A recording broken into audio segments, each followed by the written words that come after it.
ورحمة الله وبركاته.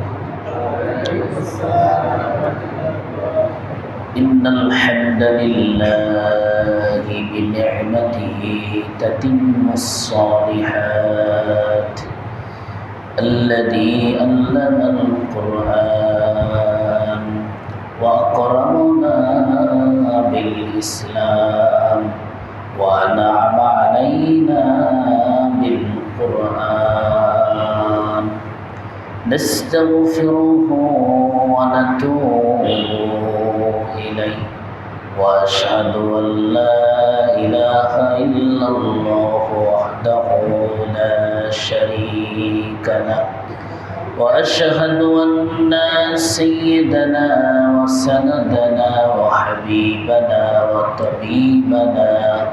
وطبيب قلوبنا مولانا محمدا عبد الله ورسوله الذي أرسله بالحق بشيرا ونذيرا وداعيا إلى الله بإذنه وسراجا وقمرا منيرا. فقد قال الله تعالى في كلامه المجيد وفي برهانه التوحيد: أعوذ بالله من الشيطان الرجيم. بسم الله الرحمن الرحيم. وأذن في الناس بالحج يأتوك رجالا وعلى كل ضامر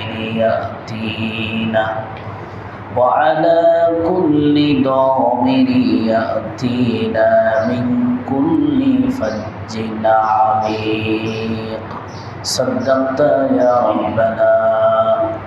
وعن أبي هريرة رضي الله تعالى عنه قال قال رسول الله صلى الله عليه وسلم: من حج لله فلم يرفث ولم يفسق رجع كيوم ولدته أمه.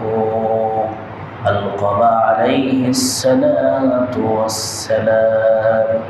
وقال تعالى في شان رسول الله: إن الله وملائكته يصلون على النبي يا أيها الذين آمنوا صلوا عليه وسلموا تسليما.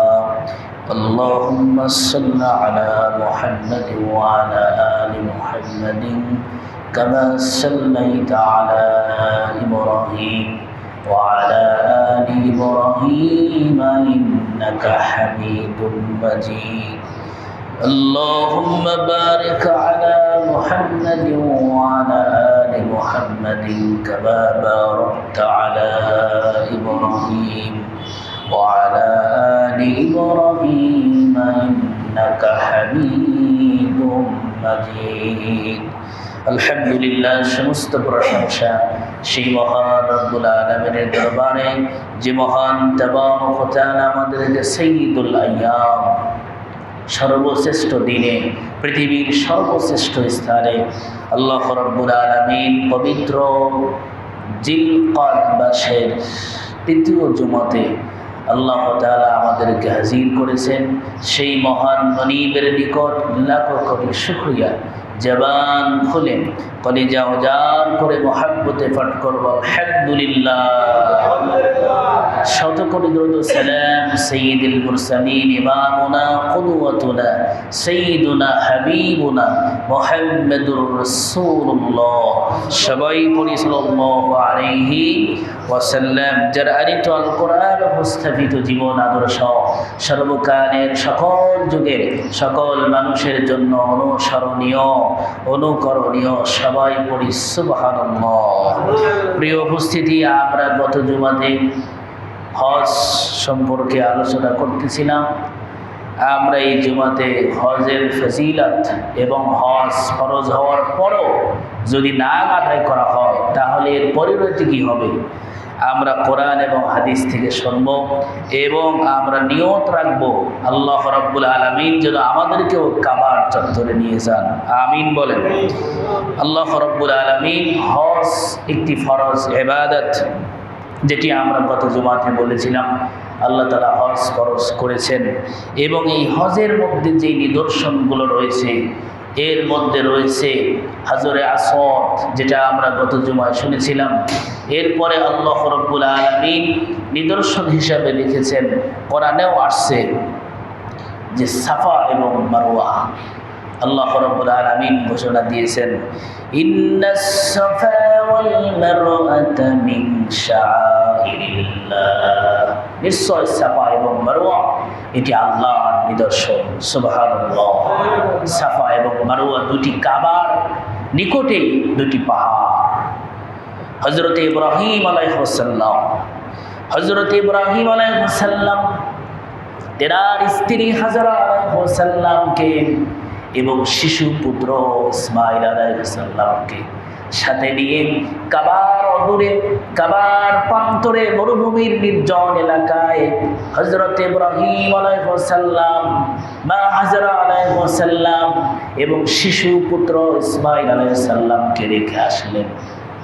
মা হাজরা আলাইহিস সালাম মরুভূমির ওই নির্জন প্রান্তরে, মানুষ তো দূরের কথা, যেই জায়গায় কোনো গাছপালাও নাই। মা হাজরা আলাইহিস সালাম বলেন, নবী ইব্রাহিম, আপনি আমাদের এখানে রেখে যাচ্ছেন, আমাদের কাছে কিছুদিনের জন্য কিছু খাবার আছে আর কিছু পানি আছে।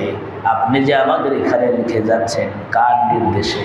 আপনার ইচ্ছায় নাকি আল্লাহর নির্দেশে? ইব্রাহিম আলাইহিস সালাম কোনো কথা বললেন না। দ্বিতীয়বার হাজরা আলাইহিস সালাম আবার প্রশ্ন করলেন, নবী ইব্রাহিম, আপনি যে আমাদের এই মরুভূমিতে রেখে যাচ্ছেন কার নির্দেশে রেখে যাচ্ছেন? আপনার ইচ্ছায় রেখে যাচ্ছেন নাকি আল্লাহর নির্দেশে রেখে যাচ্ছেন? দ্বিতীয়বারও হাজরা আলাইহিস সালাম প্রশ্ন করার পরও ইব্রাহিম আলাইহিস সালাম কোনো উত্তর করলেন না। তৃতীয়বার যখন মা হাজরা আলাইহিস সালাম বললেন, ও নবী ইব্রাহিম, যেখানে কোনো মানুষ নাই, একদম নির্জন এলাকা, আমাদের কাছে সামান্য পানি আছে, খাবার আছে, কিছুদিন পর এই খাবার ফুরিয়ে যাবে, পানি ফুরিয়ে যাবে, আমাদের কাছে আর কোনো খাবার পানি থাকবে না। আপনি বলেন কার নির্দেশে আমাদের রেখে যাচ্ছেন? ইব্রাহিম আলাইহিস সালাম তৃতীয়বার জবাব দিলেন, আমি আল্লাহর নির্দেশে তোমাদের এখানে রেখে গেলাম। সুবহানাল্লাহ। সঙ্গে সঙ্গে মা হাজরা আলাইহিস সালাম বলে উঠলেন, হাসবি আল্লাহ, যদি আল্লাহর নির্দেশে আপনি রেখে যান তাহলে ওই আল্লাহ তাআলা আমাদের জন্য যথেষ্ট হয়ে যাবে। সুবহানাল্লাহ। ইব্রাহিম আলাইহিস সালাম তার বিবি হাজরা আলাইহিস সালাম ছোট্ট শিশু ইসমাঈল আলাইহিস সালামকে রেখে আসলেন। তাদের সামনে তিনি চোখের পানি ফেললেন না, ব্যথিত হলেন না। তিনি তার যে মন খারাপ এটা তিনি প্রকাশ করলেন না তাদের সামনে, তার স্ত্রী কষ্ট পাবে এই জন্য প্রকাশ করলেন না। বর্তমান যে কাবা আছে এই কাবা তখন ছিল না।